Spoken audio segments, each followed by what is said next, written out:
Hey guys, welcome to the next tutorial of ethical hacking and penetration testing via Kali Linux. So in this tutorial we will be learning about the installation and configuration of Kali Linux, and we'll also learn about what actually ethical hacking is and why is it actually called as ethical, and what are the different types of attacks that can be done and how we could do to prevent it. So before I proceed, because that would be a long conversation, so before I proceed with that, let's just go ahead and start something in the background that would be useful to us, since that would take a very long time. And what I'm talking about right now is installation of Kali Linux. So one thing we need to keep in mind is that I can also go ahead and install this directly on my operating system, but that is not what I would do, since I assume that you are just a beginner with the Linux. I won't ask you to go and install the whole operating system on your PC or your laptop. The reason being that if you don't know what you're doing and if you just try to play with it, then unnecessarily you will be in a lot of trouble. That is the reason. You don't know how the system works. For example, let's say I've been working on a Windows machine since, let's say, around past 7 or 8 years maybe, and since I'm working since past 7 or 8 years, I know how exactly it works. Let's say, for example, I know why there are system files over here, and what each and every system file mean. Like, say, I can go into Windows system 32 file, and I know that if I delete either of the programs, what will happen. So these are the driver store for my drivers and group policy users, so I know what is what exactly. But if you're a new person, if you're just a noob, and if you're trying to go ahead and try to run the Kali Linux on your whole PC, the first thing that might happen is that it may not get installed, because maybe sometimes your laptops are not bootable, not dual bootable. I'm not telling not dual bootable, but there are some specifications set by Microsoft nowadays which are crackable, but by the time you listen to this video, I don't know if something else comes in, so then you might not be able to dual boot or be able to single boot Kali Linux. The reason being that there is something that is UEFI set by the Microsoft, which only allows you to install the Microsoft Windows 8 or any newer version, 8.1 or similar versions. So that is the reason why I won't be asking you, unless you are an expert in dual booting or installing systems, unless you are not a system administrator, don't go ahead and mess with this, because it can actually go ahead and create a hell lot of problems for you. That's the reason. So that's the reason I would be asking you to go ahead and run it on your VMware workstation. I have the workstation 9. I have not yet updated it. There are workstation 10 and 11, I believe. And workstation is, you can say, you need to go ahead and buy the workstation, but if you want something similar to that, you can use VirtualBox. If you don't want to unnecessarily go ahead and spend your money, you can go ahead and download the VirtualBox, which I'll just go ahead and show it to you. And you can go over here. This is the VirtualBox, and in case just you don't know what VirtualBox is and what Kali Linux is, Kali Linux is based on Debian, and it is an operating system which has loads and loads of penetration testing tools. Okay, before I proceed, let me check if my system is working perfectly. Okay, perfect. Advance, proceed, save. Now it should work, I believe. Okay, perfect. So we are here, the VirtualBox. So you can see that VirtualBox runs on Windows, Linux, Macintosh, Solaris host, and a lot of other operating systems. And I assume that you are installing it under your Windows, so that's the reason I asked you VirtualBox. If you're running it under Macintosh, then you can surely go ahead and use the VMware player, VMware is also as good as VirtualBox, but I support VMware. But the only thing is that you need to go ahead and spend your money if you're trying to buy a workstation. If it's just a player, just a single machine, then you can straight away go ahead and use the player.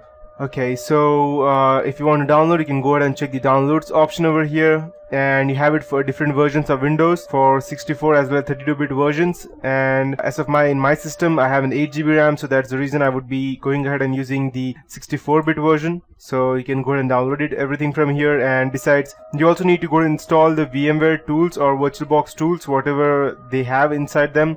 I am not much in concern with VirtualBox, because I hardly use it, or I don't even use it sometimes. The most thing which I use is the VMware. So I'll just go ahead and close, and just in case, you can also go ahead and download the VMware. I'll go ahead and show it to you.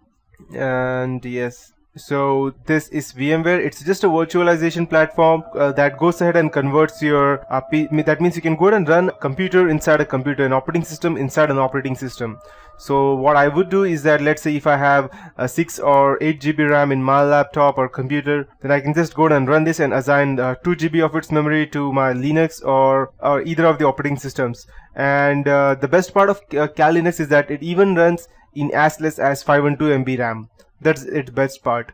But I suggest that you should not run it in a 512 MB RAM. The reason being that if you're trying to go ahead and crack passwords or password hashes using that, it will be quite difficult for you because it requires a graphic card and a good processor to go ahead and run that.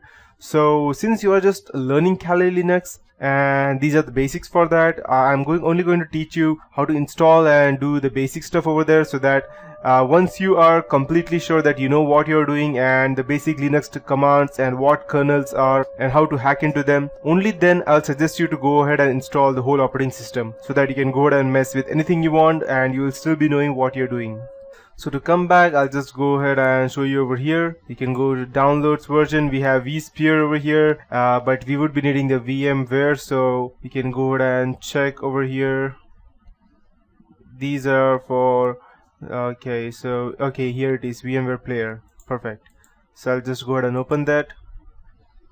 So these are the two versions, one for Microsoft Windows and one for Linux, and these are 64-bit versions. If you want, you can go back and check, and you will find the normal means 32-bit versions as well, and these are compatible, so you have the drivers and tools for them and open source, just in case you are using Linux. And you might be wondering that if you are using Macintosh, then what can you do? So if you are using Macintosh, then you can go ahead and download the VMware Fusion, and I'll just go ahead and open this. And okay, sorry, this was the VMware Fusion. Perfect.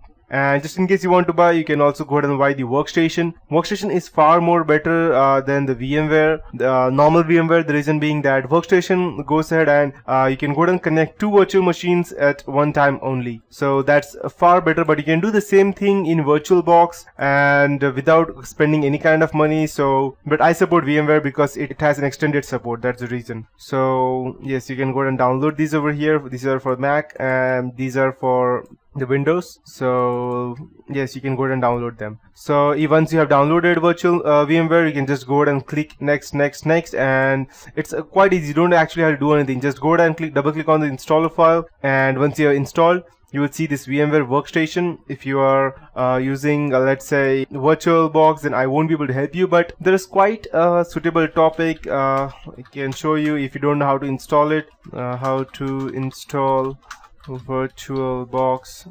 Perfect. You can see over here there are images, and just to be precise, if you don't know how to install a VirtualBox, I don't even think that you should be learning this tutorial. The reason being that installing these programs are much easier than going ahead and learning this. So once you have installed these things, there are specific you can say as ways as to how they have given how you can go to install that. So once you have installed, I assume that you have the VMware. After that, we need to go ahead and download the Kali Linux. So I'll just go ahead and download the Kali Linux, and I'll just go ahead and open it over here. And just to be clear that once you're using Kali Linux, there may be a lot of bugs because previously this was known as Backtrack when it started. And after on they later got converted. They stopped at Backtrack 5, and they started distributing Kali Linux because it's much better than the Backtrack version, as this is based on Debian. And you can see over here that this Kali Linux even works on cell phones such as Nexus 5, Nexus 6, or even the previous versions. As you can see, Kali Linux NetHunter on these devices. And you can also install it on your Raspberry Pi, Odroid, Qbox, and a lot of other things. So in these are the penetration testing tutorials. You can also go ahead and search them in case you don't understand this. And to download the Kali Linux, you can go over here. These are the SA1 file. Just go ahead and check them if you're unable to go and download a proper file. And these are the proper versions of downloading. Mini means you just have to go ahead and again install everything once you have downloaded this file. And as of me, I would be using the 32-bit version of Kali Linux since I am going to install it in a VMware. And you can go ahead and download these over here. There are torrent options as well as ISO. And once you go ahead and download them, these are the latest version 1.1.0a, the same version which I would be using. Just let me check before I, okay, perfect. 1.1.0, and that's what I would be using. Perfect. And once I have downloaded that, we would need one more thing. Since I assume that you have at least 4 GB of RAM to run this, because yeah, either you have 4 GB of RAM or you should install the whole of Kali Linux under your operating system if you have 2 GB of RAM or less. The reason I'm saying that is because we are going to run a total of 3 operating systems. That is the main host, that means this whole operating system. Inside that we are going to run Kali Linux over here, and we're also going to run Windows 7. Because we are going, the Windows 7 will be our target machine, and Kali Linux will be our main machine, attacker's machine, through which we would be going ahead and attacking the Windows 7. And the Windows 7 version which I would be using right now, it would be the one, it would be the first one, and I won't be using the Service Pack 1 activated. Service Pack 1, the reason being that you can say it as, let's say, it is, you can also go ahead and install Service Pack 1. The only reason I'm using is because I don't have it, and I would just recommend that you don't go ahead and start the Defender. If you have it, it's not a problem, but I would suggest turning off the Defender, since I assume that you are just a noob who is going to learn through these tutorials. And if you're using a Defender, a Windows Defender on, if you're keeping that on, then there might be a different way to go ahead and, let's say, penetrate that particular operating system.